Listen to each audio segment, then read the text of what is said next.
पण परमेश्वरामध्ये तीच वेळ आपण प्रार्थनेमध्ये वेळ दिली, त्याच वेळ आपण प्रभू येशूला दिली, तर परमेश्वरामध्ये संकटातून आपल्याला काढणार, ते संकटातून आपल्याला सोडवणार. Hallelujah, hallelujah. जेव्हा आपण परमेश्वरामध्ये येऊन आणि सच्चाईमध्ये त्याच्यामध्ये भाग घेऊन स्तुत्याराधनेमध्ये खरे मनाने आत्म्याने त्याच्या प्रार्थनेमध्ये विश्वासाने भाग घेतो, परमेश्वर आपल्याला उत्तर द्या आणि त्या संकटाच्या परिस्थिती आपल्याला काढणार. पण भावाने आज आपण मंदिरामध्ये कुठे पण आपण फिरत असेल आणि तिथे जाऊन तिथे 1 वर्ष किती वर्ष सुद्धा जाऊन तिथे घंटा वाजवत तरी आपल्याला काही सुद्धा भेटायचं, उलट आपली समस्या अधिक वाढत जाईल. Hallelujah, hallelujah, hallelujah. आणि बाबा ही वासना आहे, वासना आपण सोडून दिली पाहिजे.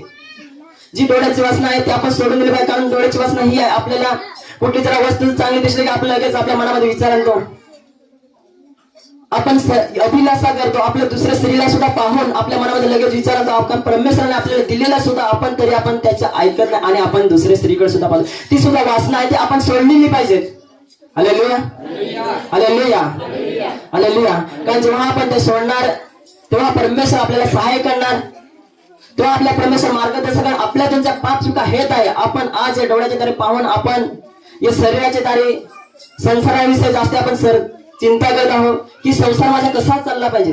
पण परमेश्वराने सांगलाय की तू कशाची पण चिंता करू नको, सर्व चिंता माझ्यावर टाक. पण आपण काय करतो, आपण चिंता करत बसतो. हालेलुया, आपण चिंता करत बसतो. हा म्हणजे आपली सर्व जी चिंता असेल आपण ती चिंता परमेश्वराकडे सोपवून दिली पाहिजे. पण आपण काय करतो, संसाराविषयी चिंता करतो की माझा संसार कसा पुढे गेला जाईल.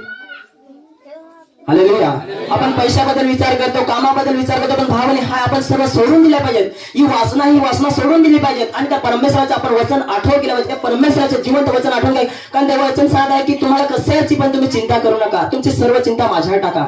तर भावने आपली जी चिंता असेल, आपलं जे काम असेल ते काम आपण त्या परमेश्वराकडे सोपवून दिले पाहिजेत आणि ते काम आपल्याला ते परमेश्वर त्याच्यात पूर्ण करणार.